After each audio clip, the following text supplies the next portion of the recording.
Hello my dear students, welcome to the channel IPCS by Yogen sir. और जैसा कि आपको मालूम है कि हमने सीरीज जो हमारा टॉपिक था वो हमारा कंप्लीट हो चुका है और आज से हम स्टार्ट कर रहे हैं हमारा न्यू टॉपिक जो कि है डेटा फ्रेम। तो चलिए शुरू करते हैं डेटा फ्रेम के बारे में। सबसे पहले तो हम देख लेते हैं कि आखिर डेटा फ्रेम की जरूरत पड़ी क्यों। जैसा कि हमने देखा था कि सीरीज में हम क्या करते थे, सिर्फ जब हमारा डेटा सिंगल रो या सिंगल लाइन वाला होता था उसी केस में हम क्या कर पाते थे, सीरीज का यूज कर पाते थे, यानी सीरीज के फॉर्म में हम डेटा को स्टोर कर पाते थे। जैसे कि किसी जगह की लिस्ट हो गई या किसी सामान की लिस्ट हो गई या कुछ बच्चों का नाम ही नाम स्टोर करना है तो एक सिंगल रो ऑफ डेटा में हम स्टोर कर पाते थे। जैसे मैंने बताया था कि स्प्रेडशीट का एक सिंगल कॉलम हमारा क्या कहलाता है, सीरीज। बट अब हमें ऐसी जरूरत पड़ रही है कि हमें स्टूडेंट के नेम के साथ साथ उसका रोल नंबर, उसके मार्क्स, उसकी एज, उसकी क्लास, ये सब हमको क्या करना है, स्टोर करना है। तो अब हमारे पास एक सिंगल कॉलम होने की बजाय क्या है, अब हमारे पास मल्टीपल कॉलम्स है। क्या है हमारे पास, मल्टीपल कॉलम्स है। और मल्टीपल कॉलम्स में भी हमारे पास मल्टीपल्स रो होने वाली है। यानी कि अपन यदि कहें कि यहाँ पे स्टूडेंट का हम लिख रहे हैं नेम, यहाँ लिख रहे हैं क्लास, यहाँ एज, ठीक है, यहाँ मार्क्स लिख रहे हैं, तो अब ये क्या हो रहे हैं, हमारे पास कितने कॉलम्स हो गए, एक से ज़्यादा कॉलम्स हो गए। और रोज भी कितने हो गए हमारे पास, एक से ज़्यादा रो हो गई। तो अब क्या हुआ, इन्हें क्या कहते हैं हम, रोज, और ये क्या हो गए, कॉलम्स। ठीक है। और इस तरीके का डेटा जिसमें रोज होती हैं बहुत सारी और इसमें कॉलम्स होते हैं बहुत सारे डाटा, ठीक है, जो ऐसा डाटा जिसमें कॉलम्स बहुत सारे होते हैं, तो इस तरीके के डेटा को स्टोर करने के लिए हम जो डाटा स्ट्रक्चर यूज करते हैं उसे ही हम कहते हैं डेटा फ्रेम। और इसलिए डेटा फ्रेम को हम कहते हैं टू डायमेंशनल। क्यों कहते हैं इसको टू डायमेंशनल, क्योंकि जो हमारा डेटा है दो डायमेंशन में स्टोर है। ठीक है, कैसे में, यहां पे रो वाइज भी स्टोर है और हमारा डेटा कैसा स्टोर है, कॉलम वाइज है, यानी कि ये दो दिशा में स्टोर हो रहा है। ठीक है, रो वाइज, देखो इधर रो वाइज कॉलम में हो रहा है और कॉलम वाइज भी स्टोर हो रहा है। ठीक है, इधर तरफ भी और इधर भी, इसलिए इसको क्या कहा गया है, टू डायमेंशनल डेटा स्ट्रक्चर। इसलिए ये कैसा है, टू डायमेंशनल डेटा स्ट्रक्चर। ठीक है, ये MCQs में भी आता है कि जो हमारा डेटा फ्रेम है वो कितने डायमेंशनल डेटा स्ट्रक्चर है। तो हमारा डेटा फ्रेम कितने डायमेंशनल डेटा स्ट्रक्चर है, टू डायमेंशनल। और वहीं हमारा सीरीज कितने डायमेंशनल था, वन डायमेंशनल डेटा स्ट्रक्चर। तो ये बात हो गई हमारी डेटा फ्रेम की। तो जब भी हमें मल्टीपल रोज या मल्टीपल कॉलम्स में डेटा स्टोर करना रहेगा या जहां पे भी मल्टीपल्स रो और मल्टीपल कॉलम्स होंगे वहां पे हम क्या यूज करने वाले हैं, डेटा फ्रेम यूज करने वाले। अब हमारे पास डेटा तो है, यानी कि आसान भाषा में कहा जाए कि इस तरीके का डेटा हमें कैसा मिलेगा, टेबुलर फॉर्म में मिलेगा। ठीक है, जिसमें क्या होंगी, रोज और कॉलम। अब इन रोज और कॉलम में हम किसकी हेल्प से एक डेटा फ्रेम में स्टोर कर सकते हैं, तो पांडास हमने क्या किया है, ये किसका है हमारे पास, ये हमारा है जो डेटा फ्रेम है वो किस लाइब्रेरी में आता है, पांडास में। तो हम देखेंगे आज कि किस तरीके से हम एक पांडास डेटा फ्रेम में डेटा को स्टोर कर सकते हैं with the help of pandas library. ठीक है, तो जैसा कि हमने सीरीज में किया था कि हमने क्रिएट किए थे सीरीज, तो उसी तरह हम सीखने वाले हैं अब how to create data frame. तो सबसे पहले हम देखेंगे कि किस तरीके से हम एक एम्प्टी डेटा फ्रेम क्रिएट कर सकते हैं। हम कौन सा करने वाले हैं, एम्प्टी डेटा फ्रेम। ठीक है, सो फर्स्ट टॉपिक हमारा है how to create data frame. ठीक है, तो हम सबसे पहले देखेंगे कि एम्प्टी डेटा फ्रेम किस तरीके से क्रिएट करते हैं। तो सबसे पहले पहली लाइन वही लिखेंगे क्योंकि हमको मालूम है कि जो डेटा फ्रेम है कौन से डेटा स्ट्रक्चर में आता है, यानी कि कौन सी लाइब्रेरी के अंदर लिखा हुआ है। इससे रिलेटेड फंक्शन हमारा लिखा हुआ है पांडास लाइब्रेरी में। तो पांडास लाइब्रेरी के फंक्शन यूज करने के लिए हमको लिखना पड़ेगा वही हमारी पुरानी line, import pandas as PD। ठीक है, ये हम लाइन लिखेंगे। जो शैडो आ रही है उसके लिए सॉरी, अभी कुछ ही दिनों में एक लाइट और लग जाएगी तो ये शैडो भी रिमूव हो जाएगी। बट फिलहाल अभी आपको जो भी टेक्स्ट है वो दिख रहा होगा क्लियरली। मैं ज़्यादातर इसी साइड रहूंगा और इसी साइड से लिखने की कोशिश करूंगा। ठीक है, तो हमारे पास जो पहली लाइन रहेगी वो है हमारे पास इंपोर्ट पांडास एज PD, यानी कि हमने जो भी पांडास हमारी लाइब्रेरी उसको क्या कर लिया, इंपोर्ट कर लिया, यानी कि अब हम इसमें लिखे हुए फंक्शन यूज कर सकते हैं। तो अब हमें बनाना है क्या, डेटा फ्रेम। तो हम क्या करेंगे, इसी PD का यूज करेंगे, इसी एलियास का यूज करेंगे और हम क्या लिखेंगे, एक डेटा फ्रेम बनाएंगे। तो हम एक ऑब्जेक्ट लिख लेते हैं, DF ठीक है, हम किस नाम से बना रहे हैं, df1 नाम से एक क्या बना रहे हैं, वेरिएबल ले लिए, यानी कि जो भी हम डेटा फ्रेम बनाएंगे इस वेरिएबल में स्टोर करेंगे, जो कभी भी फ्यूचर में हमको किसी भी के यूज़ में आ सकता है। यानी कि हमको डेटा फ्रेम को प्रिंट करना है या उसमें एट्रीब्यूट लगाने हैं, कुछ मेथड यूज़ करनी है, वहाँ हम इसको यूज़ कर सकते हैं। ठीक है, सो बनाने के लिए हमको क्या लिखना पड़ता है, इसी एलियास का यूज़ करना पड़ता है, यानी कि हम लिख सकते हैं pd डॉट, और इसके साथ लिखना होगा उस फंक्शन का नाम जिसका यूज़ हम करते हैं डेटा फ्रेम को क्रिएट करने के लिए। सो डेटा फ्रेम को क्रिएट करने के लिए हमारे पास फंक्शन है जो कि किस में लिखा हुआ है, पांडास लाइब्रेरी में, उसका नाम है डेटा फ्रेम, और उसमें भी सबसे ज़रूरी बात यह है डेटा फ्रेम, और ये बना दिया हमने एक एम्प्टी डेटा फ्रेम। कितनी लाइन लगी, 1 और 2। ओके, और जैसे ही हम इसको प्रिंट करेंगे df1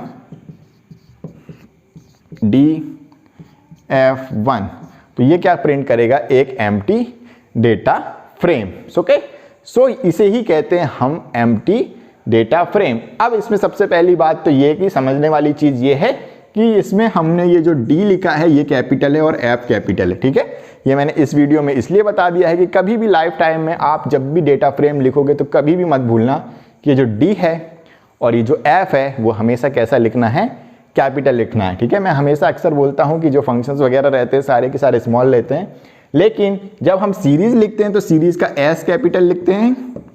ओके, इसी तरह जब डेटा फ्रेम लिखते हैं तो डेटा फ्रेम का D तो कैपिटल लिखते ही हैं, इसी के बाद हम ये क्या कहते हैं, F भी कैपिटल लिखते हैं। ठीक है, तो ये क्या कहलाता है हमारा D और F, यानी कि डेटा फ्रेम, यानी कि ऐसा फंक्शन जिसकी हेल्प से हम क्या करते हैं, क्रिएट करते हैं एक डेटा फ्रेम को। तो ये बहुत ही ईजी था कि हम किस तरीके से एक एम्प्टी डेटा फ्रेम बनाते हैं। तो ये क्या करेगा, आउटपुट में दे देगा कि ये क्या है, एक तरीके का एम्प्टी डेटा फ्रेम है। ठीक है, और जो भी इसका डेटा टाइप है वो भी उसमें लिखा आएगा। ठीक है, ये हमारी व्हाइट बोर्ड है इसलिए मैं ज़्यादा इसमें आउटपुट्स नहीं बता रहा हूँ, जो हम प्रैक्टिकल करेंगे तो साथ साथ में वहाँ पे एक्सप्लेन करूँगा, और उसके मल्टीपल डिफरेंट टाइप्स क्या क्या स्टोर कर सकते हैं उनको हम डिटेल्स में प्रैक्टिकल्स में देखेंगे। बट मेन हमारा क्या है, यहाँ पे कॉन्सेप्ट क्लियर करना। ठीक है, ये रिवीजन है, सो हम यहाँ पे कॉन्सेप्ट क्लियर कर रहे हैं कि क्या चीज़ क्या कहाँ लिखी हुई है और किस तरीके से MCQs आ सकते हैं। तो MCQs के केस में मैं ये बता दूँ, D बना देंगे छोटा, कभी F बना देंगे छोटा, क्या डेटा फ्रेम पूरा का पूरा स्मॉल में लिख देंगे। ठीक है, सो हमें क्या याद रखना है, जिसमें डेटा और फ्रेम में D और F कैपिटल होगा वही हमारा करेक्ट आंसर होगा, और हमें मालूम है PD से एक्सेस किया जाता है। ठीक है, सो ये हो गया हमारा फर्स्ट टॉपिक जिसमें हमने सीखा एम्प्टी डेटा फ्रेम किस तरीके से क्रिएट करते हैं। अब देख लेते हैं हमारा next topic. Okay, next topic है हमारा टॉपिक नंबर 2, जो इसमें हम पढ़ेंगे creation of data frame from ND array. कि हमने एम्प्टी एरे बनाना, एम्प्टी डेटा फ्रेम बनाना सीख लिया। अब हम देखेंगे कि किस तरीके से हम एक डेटा फ्रेम क्रिएट कर सकते हैं with the help of ND array, यानी कि नमपाई एरे जो हमारा, उससे डेटा फ्रेम बनाएंगे। हमने सीरीज में भी बनाया था, अब डेटा फ्रेम में देख लेते हैं। ठीक है, टॉपिक क्या है हमारा, डेटा फ्रेम फ्रॉम एनडी अरे। ठीक है, सो हम डेटा फ्रेम देखेंगे कि किस तरीके से एनडी अरे से हम डेटा फ्रेम क्रिएट कर सकते हैं। तो क्रिएट करना तो वही चीज़ है, हमको क्या करना पड़ेगा, इंपोर्ट पांडास एसपीडी। ठीक है, ये तो हमें लिखना ही है।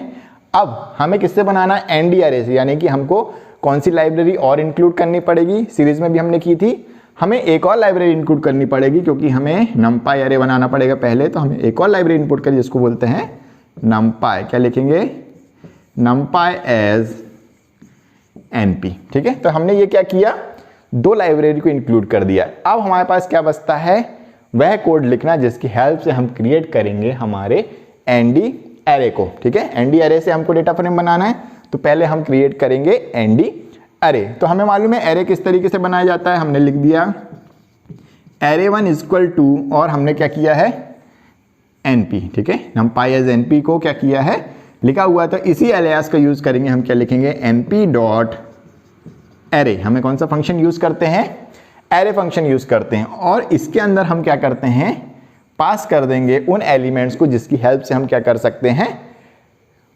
क्या बनाएंगे हम, नमपाई अरे। तो हम जब भी एलिमेंट्स पास करते हैं तो एक लिस्ट में पास करते हैं। मैंने लिखा 1 2 3 एंड 4, ये हो गए हमारे एलिमेंट्स ऑफ नमपाई अरे। अब हमने जो क्या किया है, एरे फंक्शन के अंदर लिखा है, तो जो भी चीज़ इस एरे फंक्शन के अंदर जाएगी np.array फंक्शन के अंदर, वो क्या निकल के आएगी, एक एरे बन के निकलेगा, यानी कि वो क्या बनेगा, एक numpy एरे। ठीक है, अब हमें क्या करना है, इसी numpy एरे से जो किसके अंदर स्टोर है, एरे 1 के अंदर स्टोर है, उससे हमें क्या बनाना है, एक डेटा फ्रेम बनाना है। तो सिंपल सा कोड है, हमें कौन सा एलियास यूज करना पड़ेगा, आप pd वाला। हम क्या लिखेंगे, एलियास हमने ले लिया, df1 ले रहे हैं, ऑब्जेक्ट का नाम या हमारे वेरिएबल का नाम। ठीक है, अब हमें क्या करना पड़ेगा, हम क्या लिखेंगे, pd डॉट, वही फंक्शन यूज करेंगे क्योंकि हमें क्या करना है, डेटा फ्रेम बनाना है, तो हम क्या लिखेंगे, डेटा फ्रेम।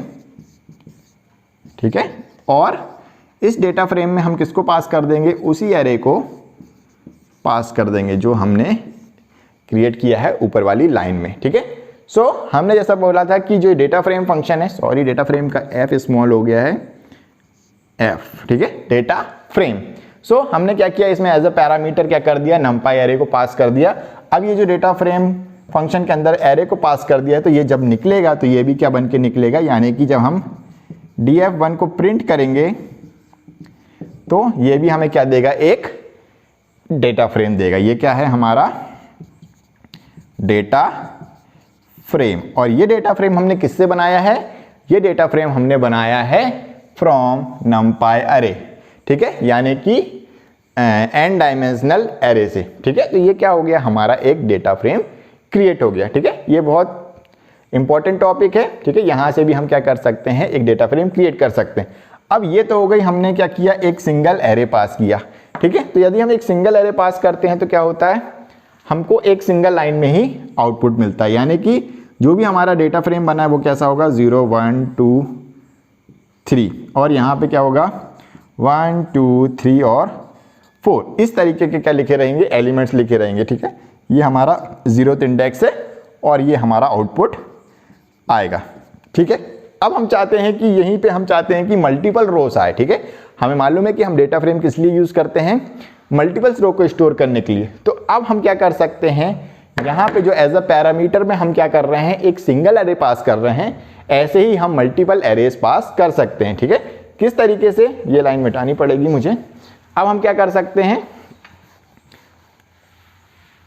एरे की जगह हम एक और एरे ले लेते हैं इसी के नीचे, उसको बोलेंगे एरे 2, और हम np डॉट एरे करके क्या लिखने वाले हैं, 3 4 5 और 6। ठीक है, और क्या हो गया, ये क्लोज हो गया। यानी कि अब हमारे पास एक सिंगल एरे ना होते हुए कितने एरे हो गए हैं, 2 एरे। और अब हम क्रिएट करना पड़ेगा इससे डेटा फ्रेम। तो हम क्या लिखेंगे, सिर्फ फिर से वही लिख देते हैं, df1 इक्वल टू, और क्या लिखेंगे, pd dot data frame. Okay, और इसमें हम पास कर देंगे एज अ लिस्ट में एरे 1 कॉमा एरे 2। ठीक है, और मैंने हमेशा बता रखा है कि जब भी हम मोर देन 2 वैल्यू से देते हैं किसी भी पैरामीटर में, उसको किस फॉर्म में देते हैं, हम ज़्यादातर लिस्ट के फॉर्म में देते हैं। ठीक है, ये देखा हमने लिस्ट के फॉर्म में दिया क्योंकि ये मोर देन 1 वैल्यूज हैं। सिंगल होती तो हम डायरेक्टली एरे पास कर देते थे, लेकिन 2 एरे पास किए हमने इस डेटा फ्रेम वाले फंक्शन में, तो हमको क्या करना पड़ेगा, इसको एज ए लिस्ट पास करने का, और यहाँ पे कॉमा लगाना पड़ेगा। अब जब इसका आउटपुट आएगा, यानी कि यदि हम प्रिंट कर रहे हैं df1 को, किसको प्रिंट कर रहे हैं, df1 को, तो अब हमारे पास क्या आएगा, मल्टी डायमेंशनल डेटा स्ट्रक्चर। यानी कि जो हमारा आउटपुट आने वाला है वो कैसा आएगा, 0 1 2 और 3, ये तो आना ही आना है। इसके अलावा हमारे एलिमेंट्स रहेंगे 1 2 3 4, ये किसका रहेगा, ये हमारे फर्स्ट एरे का रहेगा, यहाँ पे 0 लिखा रहेगा। और ये जो हमारी सेकंड एरे है, जो हमने सेकंड बनाई है, वो यहाँ पे सेकंड नंबर पे यानी कि 1 इंडेक्स पे लिखा रहेगा 3 4 5 एंड 6। तो अब ये हो गया है हमारा मल्टीपल कॉलम्स और मल्टीपल रोज वाला एक डेटा फ्रेम, और जब हम आउटपुट कर देंगे तो df1 इस तरीके का आउटपुट देगा। ठीक है, इसमें हमको ये है जो लिखा, इनको क्या बोलते हैं, रो इंडेक्स। इसको क्या बोलते हैं, रो इंडेक्स। ठीक है, हमने सीरीज पढ़ा था तो उसमें सिर्फ रो इंडेक्स होती थी, लेकिन अब हम डेटा फ्रेम पढ़ रहे हैं तो इसमें 2 तरीके के इंडेक्स होते हैं। ये हमारा दूसरा इंडेक्स होता है, इसको क्या बोलते हैं, कॉलम इंडेक्स। इसको क्या बोला जाता है, कॉलम इंडेक्स, ठीक है। तो जितने हमारे रोज रहेंगे उनके जो नंबर्स रहेंगे उसको क्या बोलते हैं, रो इंडेक्स, और यहाँ पे जो कॉलम्स के इंडेक्स रहेंगे उसको क्या बोलते हैं, कॉलम इंडेक्स, ठीक है। और ये जो रो इंडेक्स है और कॉलम इंडेक्स है, जरूरी नहीं है कि न्यूमेरिक हो, इनको हम कैसे कर सकते हैं, हमारे लेवल्स भी बना सकते हैं, यानी कि हम इनको कुछ नाम दे सकते हैं कि मैं इसको नाम दे सकता हूँ, इस जीरो को नाम दे सकता हूँ कि अनिल, ठीक है। यदि स्टूडेंट्स के नाम बनाने हमको, इसको तो अनिल, इसको अजय बना दिया, ठीक है। तो हम इस इंडेक्स को भी नाम दे सकते हैं, जैसा हमने सीरीज में किया था कि हमको खुद के इंडेक्स देना हो तो हम इनको भी अपने आप से इनको लेवल के नेम दे सकते हैं। इसी तरह इनको भी हम क्या कर सकते हैं, नेमिंग कर सकते हैं। ये 012 के फॉर्म में हमें लिखना ज़रूरी नहीं है। तो ये था हमारा डेटा फ्रेम यूजिंग एनडी अरे। होप समझ में आ गया होगा, बहुत ही ईजी है। सिंपली हमने जैसा सीरीज में किया था, सिंपली हमको करना क्या है कि नंपाई बनाना है। नंपाई यानी कि एरे से हमको बनाना है डेटा फ्रेम, तो पहले एरे बनाना आता चाहिए, ठीक है। तो एरे किस तरीके से बनाते हैं, हमको इंपोर्ट करना पड़ेगा, इंपोर्ट नंपाई एज एनपी, और यहाँ तक का जितना कोड है वो क्या है, हमारा एरे बनाने का कोड है। हमने दो एरे बनाए हैं, एरे 1 और एरे 2, और इन्हीं दोनों को हमने क्या किया है, डेटा फ्रेम वाले फंक्शन में पास कर दिया। और इसको पास करना हमें मालूम है किस तरीके से पास करते हैं। pd.dataFrame फंक्शन के अंदर कुछ भी डाल दो, वो हमेशा क्या बन के निकलेगा, डेटा फ्रेम। जिस तरीके से सीरीज फंक्शन के अंदर कुछ भी डाल दो, लिस्ट डाल दो, डिक्शनरी डाल दो, स्केलर वैल्यूज डाल दो, वो क्या निकलेंगे, जो भी आउटपुट आएगा वो हमेशा क्या बन के निकलेगा, हमेशा सीरीज बन के निकलेगा। इसी तरह डेटा फ्रेम फंक्शन में जो भी लिखोगे, जो भी पैरामीटर दोगे, वो जब भी निकलेगा तो हमेशा क्या बन के निकलेगा, डेटा फ्रेम बन के ही निकलेगा। सो ये था data frame from ND array. अब देखते हैं नेक्स्ट टॉपिक। अब देख लेते हैं थर्ड टॉपिक, जिसमें हम क्रिएट करेंगे हमारा डेटा फ्रेम फ्रॉम डिक्शनरीज, कि हम किस तरीके से एक डेटा फ्रेम क्रिएट कर सकते हैं with the help of dictionaries. हमने सीरीज भी क्रिएट किया था with the help of dictionaries, अब हम डेटा फ्रेम क्रिएट करके देखते हैं, ठीक है। सो हम लिखने वाले हैं data frame from dictionaries. Okay, so code बिल्कुल सिमिलर होने वाला है। सबसे पहली लाइन हम लिखेंगे एज इट इज, जो हमेशा लिखते आ रहे हैं, इंपोर्ट पांडाज एस पीडी, ठीक है। ये हो गया हमारा पहला लाइन। अब दूसरी लाइन में हम वही चीज करेंगे जो हमेशा करते आ रहे हैं। हमको क्या करना पड़ेगा, एक df1 लिखना पड़ेगा। ये हम कैसा भी लिख सकते हैं, ठीक है। इसको वेरिएबल के नेमिंग के हिसाब से df1 लिख लो, gf1 लिख लो, कुछ भी लिख लो। अब हमेशा की तरह जो pd लिखना है वो लिखना है pd डॉट, और डेटा फ्रेम का d कैपिटल लिखना है डेटा, और फ्रेम का f कैपिटल लिखना है frame फ्रेम। और ये हो गया हमारा तैयार हमारा फंक्शन। अब हमें डेटा फ्रेम किससे बनाना है, डिक्शनरी से। तो इस डेटा फ्रेम वाले फंक्शन में हम क्या डालेंगे, इसमें डालेंगे एक डिक्शनरी। और डिक्शनरी हमको डालते आता है, किस तरीके से क्रिएट करते हैं हम डिक्शनरी, इसमें हम करने वाले हैं स्क्वायर ब्रैकेट लगाएंगे और इसमें करेंगे हमारी डिक्शनरी, ठीक है। तो हमारी डिक्शनरी कैसे पास होगी, यहाँ पे हम लगाएंगे इसमें एक करली ब्रैकेट, क्योंकि हमें मालूम है कि डिक्शनरी क्रिएट करने के लिए हमें क्या लगता है, करली ब्रैकेट। मैंने यहाँ पे लिखा a, जो कि हमारी की होती है, और की के साथ सेमी कॉलन लगा के हमको क्या लिखना पड़ता है, इसकी वैल्यू। तो हमने वैल्यू लिख दी, सपोज a में हमने लिख दी 1, हम ज़्यादा कॉम्प्लिकेटेड नहीं कर रहे हैं, a में 1 लिखी, और फिर कॉमा लगते हैं, फिर हमने लिखी, इसको इन्वर्टेड कॉमा में लिखो, ठीक है, और b के साथ हमने लिख दी 2, ठीक है, और ये बन गई हमारी पहली डिक्शनरी, ठीक है। तो इस तरीके से ये हो गया हमारा एलिमेंट, जो फर्स्ट एलिमेंट था वो। अब हम कॉमा लगा रहे हैं, जो लिस्ट है उसका सेकंड एलिमेंट लिखेंगे। इसमें हम एक और डिक्शनरी पास कर रहे हैं, जिसमें हम a लिख रहे हैं, a इक्वल टू में हम लिख रहे हैं, a के साथ कॉलन में लिख रहे हैं 4, और कॉमा लगा के b के साथ लिख रहे हैं हम 5, ठीक है। ये क्या किया हमने, ये क्रिएट कर दी और ये लिस्ट क्लोज कर दी, और जो डेटा फ्रेम का राउंड वाला ब्रैकेट था वो भी हमने क्या कर दिया है, क्लोज कर दिया है, ठीक है। ये हो गया हमारा कि हमने जो बनाना था वो हमारा बन गया, ठीक है। एक सेकंड में इसको देख लेता हूं ये विजिबल है कि नहीं है। ओके, सो ये दिख रहा है, यहाँ पे राउंड ब्रैकेट है। अब हमें क्या करना है, सिंपली ये क्या किया हमने, ये क्रिएट कर दिया है। अब यदि हम प्रिंट करते हैं डेटा फ्रेम को, क्या लिखने वाले हैं, df1, और इसको यदि हम प्रिंट कर देते हैं, ठीक है, प्रिंट df1, तो ये बन जाता है हमारा डेटा फ्रेम फ्रॉम डिक्शनरी, ठीक है। कहाँ से बन जाता है, डेटा फ्रेम फ्रॉम डिक्शनरी। और ये डिक्शनरी भी हमने कैसे पास करी है, as a list of dictionary, क्योंकि यदि हम सिंगल पास करते एज अ डिक्शनरी तो हमें वही सिंगल कॉलम मिलता है, लेकिन जब हम इसको पास करते हैं, यदि इसको ऐसा ही लिख देते हैं फ्रॉम लिस्ट ऑफ डिक्शनरी,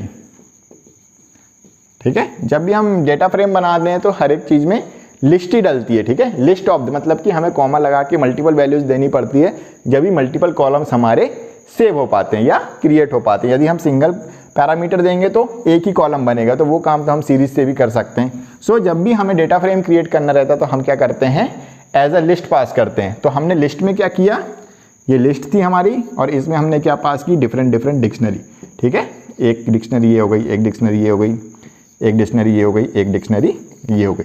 तो ये क्या कहलाता है, लिस्ट ऑफ डिक्शनरी, यानी कि डिक्शनरी की लिस्ट, ठीक है, और इससे हमने क्रिएट कर दिया हमारा डेटा फ्रेम। और जैसे ही हम वो प्रिंट करेंगे df1 को तो इस तरीके का कुछ आउटपुट आएगा। अब सबसे इंपॉर्टेंट बात कि जो भी हमारी की रहती है, की किसको बोलते हैं, जो पहले लिखा रहता है कॉलन के। सो ये की में क्या लिखा है यहाँ A और B, तो की हमेशा बनेगी कॉलम के नेम।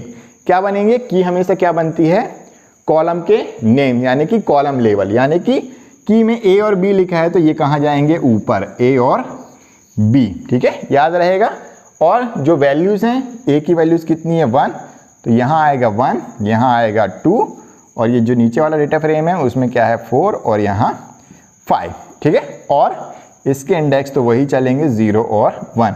तो ये रहेगा इसका आउटपुट, ठीक है। ये हमारे कौन से हैं, रो इंडेक्स, ये क्या है, कॉलम इंडेक्स। तो हमको याद रखना है कि जो भी हमारे की हैं, ये क्या है, हमारे की, और यही हमारे यहाँ पे क्या होते हैं, ये की हैं, और यही हमारे क्या हैं, कॉलम इंडेक्स, ठीक है, ये क्या है हमारे कॉलम इंडेक्स। तो जो भी की रहेंगे, लिस्ट ऑफ डिक्शनरी जब भी हम पास करेंगे तो जो भी डिक्शनरी के की रहेंगे वो बन जाते हैं हमारे कॉलम के लेबल्स, यानी कि वो कॉलम के इंडेक्स में उनका नाम आता है, ठीक है। तो ये था हमारा तीसरा टॉपिक, जिसमें हमने देखा कि हम किस तरीके से एक डेटा फ्रेम क्रिएट कर सकते हैं फ्रॉम लिस्ट ऑफ डिक्शनरी, कि डिक्शनरी की लिस्ट हमने पास करी है, उससे हम डेटा फ्रेम क्रिएट कर सकते हैं। एज सिंपल जैसा हमने बाकी भी किए हैं, सिर्फ पैरामीटर में हमने पास कर दी है लिस्ट ऑफ डिक्शनरी और हमारा डेटा फ्रेम क्रिएट हो गया है, ठीक है। डी और एफ कैपिटल ये याद रखना है, और इसके अलावा इसमें क्या याद रखना है, जो की रहेंगी वो क्या बनेंगी, कॉलम की हेडिंग्स बनेंगी, ठीक है। अब देख लेते हैं हमारा नेक्स्ट टॉपिक।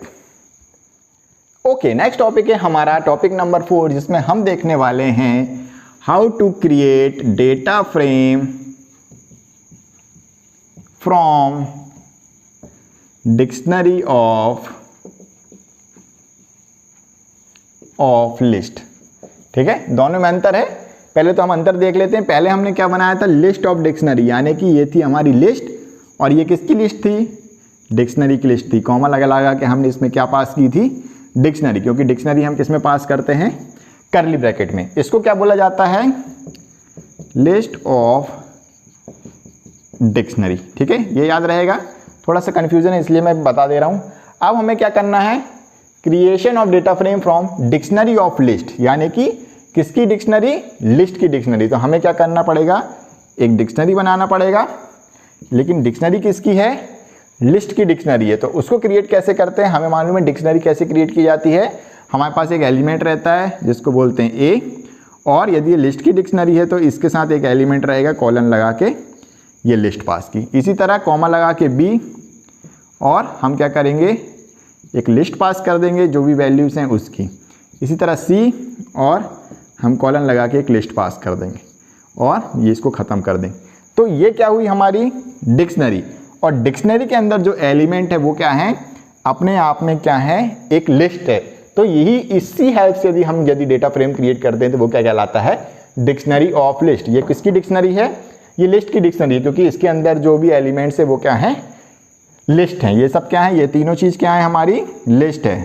तो ये क्या कहेंगे, डिक्शनरी ऑफ लिस्ट, ठीक है। ये किसकी डिक्शनरी है, लिस्ट की डिक्शनरी। और सो अब देख लेते हैं कि किस तरीके से हम क्रिएट कर सकते हैं data frame from dictionary of list. So वही चीज हम फिर से लिखेंगे, इंपोर्ट पांडास एसपीडी, ठीक है। ये लाइन तो हमें लिखना ही है, ठीक है, क्योंकि हमको यूज करना है डेटा फ्रेम फंक्शन।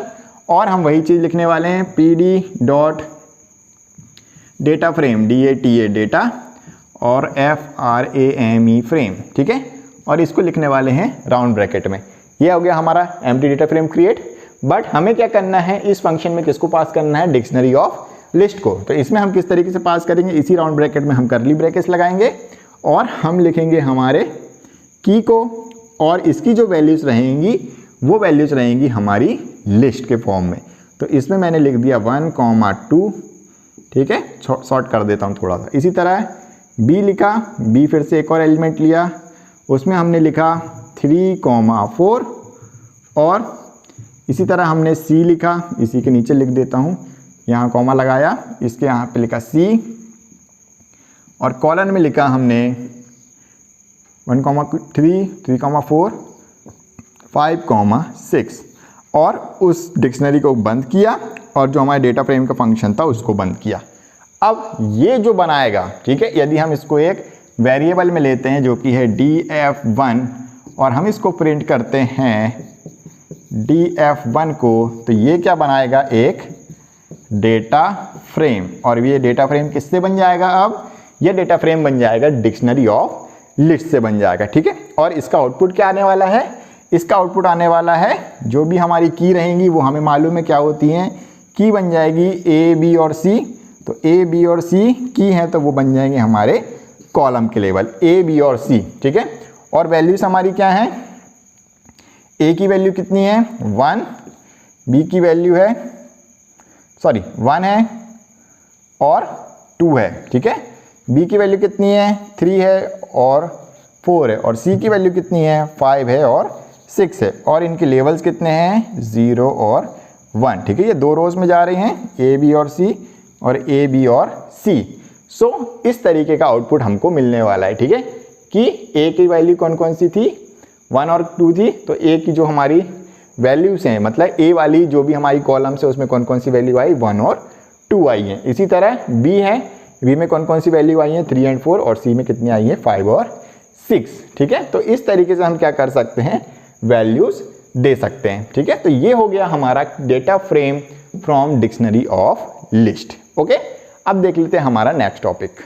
अब है हमारा नेक्स्ट टॉपिक जिसमें हम क्रिएट करेंगे डेटा फ्रेम फ्रॉम सीरीज, कि अब हम सीरीज से किस तरीके से डेटा फ्रेम क्रिएट कर सकते हैं। अब यहाँ पे फंसोगे, क्योंकि यदि सीरीज नहीं पढ़ा है तो डेटा फ्रेम सीरीज से कैसे क्रिएट करोगे। सो दोनों चीज़ यहाँ पे आनी चाहिए। जैसे नंपाई से डेटा फ्रेम क्रिएट करना था तो नंपाई तो 11th में पढ़ा था, और सीरीज हमने पिछली वीडियो में पढ़ा था, तो जिन्होंने नहीं पढ़ा उनको प्रॉब्लम आ सकती है। सो एक बार फिर से देखेंगे कि सीरीज पहले के लिए क्रिएट करेंगे और उससे किस तरीके से डेटा फ्रेम क्रिएट कर सकते हैं। सो हमको क्या करना पड़ेगा, इंपोर्ट pandas एज pd। और बहुत अच्छी बात है कि सीरीज का भी जो फंक्शन है वो इस pandas लाइब्रेरी में भी होता है। सो लाइब्रेरी में ही होता है, इसलिए हमको फिर से किसी और लाइब्रेरी को इंक्लूड नहीं करना पड़ेगा सीरीज क्रिएट करने के लिए। तो हमें क्या लिखना पड़ेगा, s1 जो कि हमारे सीरीज का ऑब्जेक्ट है या सीरीज का जो भी वेरिएबल है जिसमें सीरीज स्टोर होगी, हमको क्या लिखना पड़ेगा pd.SERIES सीरीज। और इस फंक्शन में हम क्या देते हैं, हमारी वैल्यूज हमने लिखा 1, 2 और 3, और हमें इंडेक्स देना रहेगा, index equal to a b और हमने दे दिया c। ये बन गई हमारी सीरीज। इसी तरह हम s2 भी ले सकते हैं, s2 इक्वल टू लिखेंगे हम pd.series और हम इसमें दे देते हैं 3, 4 और हम इसमें कॉमा लगाते हैं और फिर से देते हैं इंडेक्स इक्वल टू, हमें सेम इंडेक्स देना पड़ेगा a, b, ठीक है। अभी हम सेम इंडेक्स दे रहे हैं, डिफरेंट इंडेक्स देते हैं तो क्या होता है, हम आगे पढ़ेंगे, ठीक है, जब हम इसको और ज़्यादा डीप में पढ़ेंगे। सो अभी के लिए इतना ही कि हम किस तरीके से सीरीज क्रिएट कर सकते हैं, डेटा फ्रेम क्रिएट कर सकते हैं with the help of series. अब ये दोनों सीरीज हैं, हमको सीरीज से डेटा फ्रेम बनाना है, तो अब हमें लिखना पड़ेगा pd.data और f फ्रेम का f कैपिटल फ्रेम, और इसमें पास करना पड़ेगा सीरीज। अब सीरीज कितनी है 2, तो हमें किस फॉर्म में स्टोर पास करना पड़ेगा, लिस्ट के फॉर्म में। क्या लिखना पड़ेगा s1, s2, ये स्क्वायर ब्रैकेट क्लोज और ये डेटा फ्रेम का फंक्शन क्लोज। और जब हम इसको प्रिंट करेंगे print प्रिंट, और इसमें हम पढ़ेंगे df1, मतलब इसको किस में स्टोर किया गया है df1 में, ठीक है। फॉर्मेटिंग पे ज़्यादा मत जाओ, अपन पीसी पे करेंगे तो हम फॉर्मेटिंग पूरी देख लेंगे, किस तरीके से फॉर्मेट किया जाता है, कहाँ पे क्या लिखा है, ठीक है।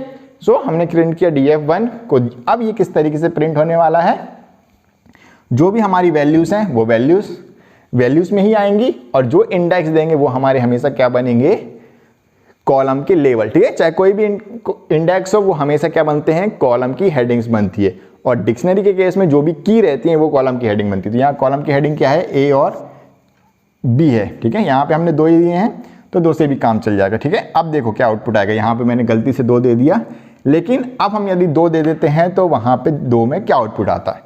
सो आउटपुट हमको मालूम है 0 1। अभी हम अभी के लिए ले रहे हैं, क्या है हमारे पास, ए बी और सी। हमारे पास क्या क्या है, कितने कॉलम्स बने हमारे पास सीरीज 1 के लिए, ए बी और सी। सो ए बी और सी की क्या वैल्यूज हैं, ए की वैल्यूज हमारे पास सीरीज में कौन कौन सी वैल्यूज हैं, 1 2 और 3। ठीक है, ये वैल्यूज हैं हमारे पास ए बी और सी के लिए 1 2 और 3। अब जो हमारी दूसरी सीरीज है उसमें हमारे पास किसकी है वैल्यू, सिर्फ 3 की है, यानी कि ए की है और बी की है 4, और सी के लिए कोई भी वैल्यू नहीं है। अब क्या होगा, अब डेटा फ्रेम में क्या होता है, जब भी जिस इंडेक्स के लिए वैल्यूज नहीं रहती है, एक में है दूसरे में नहीं है, या दोनों में ही नहीं है आगे किसी में है, तो वहाँ पे हमें लिखा आता है NaN। क्या लिखा आता है, NaN, यानी कि यहाँ पे कोई भी वैल्यू नहीं है। ठीक है, तो ये होता है डेटा फ्रेम फ्रॉम सीरीज, यानी कि हम किस तरीके से सीरीज से क्रिएट कर सकते हैं। सो यदि इक्वल नंबर ऑफ इंडेक्स रहते हैं तब तो ठीक है, लेकिन इक्वल नंबर ऑफ इंडेक्सेस नहीं है, तो जिसमें डेटा नहीं रहता है या जिसमें वो इंडेक्स नहीं रहता है उसकी जगह पे क्या आता है, NaN वाली वैल्यू आती है। मतलब कि इंडेक्स नहीं है, मतलब वहाँ पे वैल्यू ही नहीं है। सो सी इंडेक्स नहीं था तो सी इंडेक्स पे कोई वैल्यू नहीं थी, तो वहाँ पे क्या आता है, आउटपुट में NaN आता है। So this is how we can create data frame from series. Okay, और लास्ट हमारा टॉपिक है जो कि है हमारा data frame from dictionary of series. अब हमें बनाना है जो भी हमारा डेटा फ्रेम है उसको डिक्शनरी ऑफ सीरीज से, कि सीरीज की एक डिक्शनरी है उससे हम क्रिएट करेंगे हमारा डेटा फ्रेम। तो चलिए शुरू करते हैं। हम बना लेते हैं इंपोर्ट pandas as pd। ठीक है, ये तो हमें लिखना ही होगा। इसके अलावा हमें बनाना होगा एक डिक्शनरी। ठीक है, तो डिक्शनरी बनाने के लिए हम पहले तो हम कोड लिख लेते हैं हमारा। हम लिख लेते हैं df1 is equal to pd dot data frame. ठीक है, ये फंक्शन तो हमें लिखना ही होगा। अब हमें क्या करना है, अब हमें इसमें पास करना है डिक्शनरी ऑफ सीरीज। तो डिक्शनरी के लिए हमें ब्रैकेट तो लगाने ही होंगे। ये स्क्वायर ब्रैकेट लगा दिया। अब मैं इस स्क्वायर ब्रैकेट कर्ली ब्रैकेट लगा दिया। कर्ली ब्रैकेट में हमें पास करना है डिक्शनरी ऑफ सीरीज। तो मैं यहाँ पे लिख रहा हूँ कुछ नेम्स, जैसे कि मैंने लिखा यहाँ पे अनिल। क्या लिखा मैंने, अनिल। ये तो हो गई हमारी की, और इनकी वैल्यूज में हमको लिखना है जो वैल्यू जब हमने लिस्ट से बनाया था डिक्शनरी ऑफ लिस्ट, तो कॉलन के बाद हमने लिस्ट पास करी थी। अब हमें यहाँ पे सीरीज से बनाना है, तो इस कॉलन के बाद हमें क्या पास करना पड़ेगा, डिक्शनरी का ये तो हो गया कि इसकी जो वैल्यू रहेगी वो होगी अपने आप में एक सीरीज। तो सीरीज बनाने के लिए हमें यहाँ लिखना पड़ेगा pd डॉट सीरीज, यानी कि pd डॉट सीरीज का यूज़ करके हम यहाँ पे सीरीज पास करेंगे। और सीरीज हमें मालूम है कैसे पास करते हैं। स्क्वायर ब्रैकेट में मैंने लिखा 1 2, और इसके बाद हम लिखने वाले हैं इंडेक्स, और इंडेक्स में हम लिखने वाले हैं equal to maths comma science. ठीक है, ये क्या किया हमने, मैथ्स कॉमा साइंस लिख दिया। सेम इसी तरह मैं एक और लिखने वाला हूं। इसके बाद हम क्या करने वाले हैं, कॉमा लगाने वाले हैं। कॉमा के बाद हम क्या लिखने वाले हैं, हमने लिखा अमित। ठीक है, अमित के बाद हमने फिर से सेम ही हमारे 2 कॉलन लगाए। फिर से हम लिखेंगे pd डॉट सीरीज, और इसमें हम पास कर देंगे 3,4, और इसके बाद हम लिखने वाले हैं फिर से सेम इंडेक्स में इंडेक्स, और इक्वल टू करके लिखने वाले हैं मैथ्स कॉमा साइंस। ठीक है, अब मैं एक्सप्लेन करता हूँ कि आखिर हुआ क्या। और ये सीरीज का ब्रैकेट क्या होने वाला है, क्लोज होने वाला, और ऊपर भी हम सीरीज का ब्रैकेट क्या करेंगे, यहाँ पे क्लोज करेंगे। यानी कि सीरीज बनने के बाद सीरीज को क्लोज करना है और फिर कॉमा लगाना है। अब मेन ब्रैकेट बंद करेंगे जो कि है हमारा डेटा फ्रेम वाला ब्रैकेट। ठीक है, और एक ब्रैकेट और बंद होगा यहाँ पे, ये सीरीज का ब्रैकेट बंद हुआ। इसके अलावा एक काम करता हूँ, यहाँ पे क्लोज नहीं करता हूँ, ये यहाँ पे हो गया। अब हमें कौन कौन से ब्रैकेट क्लोज करने, ये सीरीज वाला ब्रैकेट यहाँ पे बंद हो गया। अब ये दो ब्रैकेट हमारे छूटे हुए, यानी कि ये करली ब्रैकेट बंद हुआ और ये राउंड ब्रैकेट बंद हो गया। ठीक है, होप समझ में आ गया होगा। जितने खुले हैं ब्रैकेट उतने ही बंद करने पड़ेंगे। बस समझने वाली बात ये है कि जो हम पास करने वाले हैं यहाँ पे वैल्यू, इसको क्या बोलते हैं, की। ठीक है, डिक्शनरी है तो की तो होगी, और जो वैल्यू होती है वो अपने आप में क्या होती है, ये है एक अपने आप में सीरीज। और जब वैल्यू सीरीज है तो हम उससे क्या क्रिएट कर सकते हैं, डिक्शनरी ऑफ सीरीज। और इस पूरे को हमने किस में पास किया है, pd.data फ्रेम में। और जैसे ही हम इसको प्रिंट करेंगे, प्रिंट यानी कि जो भी हमारा df1 है उसको प्रिंट करेंगे तो हमारे पास डेटा फ्रेम का आउटपुट आ जाएगा। अब डेटा फ्रेम का आउटपुट क्या आने वाला है, सो हमने सीखा है कि जो भी हमारी की रहती है वो हमेशा क्या बनती है, जब डिक्शनरी होती है तो की हमेशा बनती है हमारे कॉलम की हेडिंग। तो यहाँ पे आएगा अनिल और अमित। ठीक है, और ये जो इंडेक्स हमने सीरीज के दिए थे वो आएंगे इधर पे, रो के बनते हैं।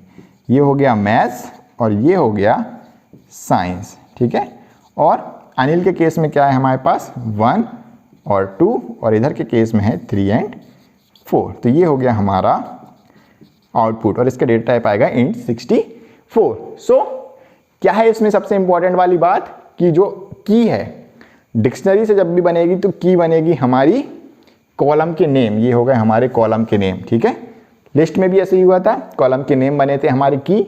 लेकिन जब हमने सीरीज के भी इंडेक्स दी, मतलब सीरीज को भी एक इंडेक्स दिया मैथ्स और साइंस, तो वो इंडेक्स क्या बने हमारे, रो इंडेक्स। क्या बने हमारे, ये है हमारे रो इंडेक्स। ठीक है, तो ये हमारी बहुत इंपॉर्टेंट वाली बात थी। सो ये दोनों आपको ध्यान में रखना है, बाकी इसमें ऐसा कोई ज़्यादा नहीं है। बस ये याद में रखना है कि डिक्शनरी ऑफ सीरीज बनेगी, मतलब डिक्शनरी ऑफ सीरीज से हम डेटा फ्रेम बना रहे हैं तो वैल्यू में क्या पास करेंगे, एक सीरीज पास करेंगे। और डिक्शनरी ऑफ लिस्ट से बना रहे हैं डेटा फ्रेम तो वैल्यू में क्या पास करेंगे, लिस्ट पास करेंगे। ठीक है, सो ये था हमारा लास्ट टॉपिक जिसमें हमने देखा कि किस तरीके से डेटा फ्रेम क्रिएट करते हैं with the help of dictionary of list. ठीक है, वैसे तो ये हमारे कोर्स में नहीं है, फिर भी इससे रिलेटेड MCQs बन सकते हैं या इससे रिलेटेड प्रोग्रामिंग के क्वेश्चंस आ सकते हैं, क्योंकि हम डेटा फ्रेम पढ़ रहे हैं और डेटा फ्रेम कोर्स में है, और डेटा फ्रेम यदि कोर्स में है तो उससे रिलेटेड क्वेश्चन आ सकता है, किसी भी प्रकार का आउटपुट क्वेश्चन आ सकता है। सो यहाँ पे क्रिएट करना हमारा कंप्लीट होता है कि किस तरीके से हम एक डेटा फ्रेम क्रिएट कर सकते हैं। होप वीडियो पसंद आई होगी। नेक्स्ट वीडियो में हम देखेंगे इसके आगे का पार्ट। सो आज के इस वीडियो में इतना ही। नेक्स्ट वीडियो तक के लिए goodbye and take care. और हाँ, यदि वीडियो पसंद आया है तो वीडियो को लाइक करना, और कोई सजेशन हो तो आप वीडियो में कमेंट कर सकते हैं। ओके।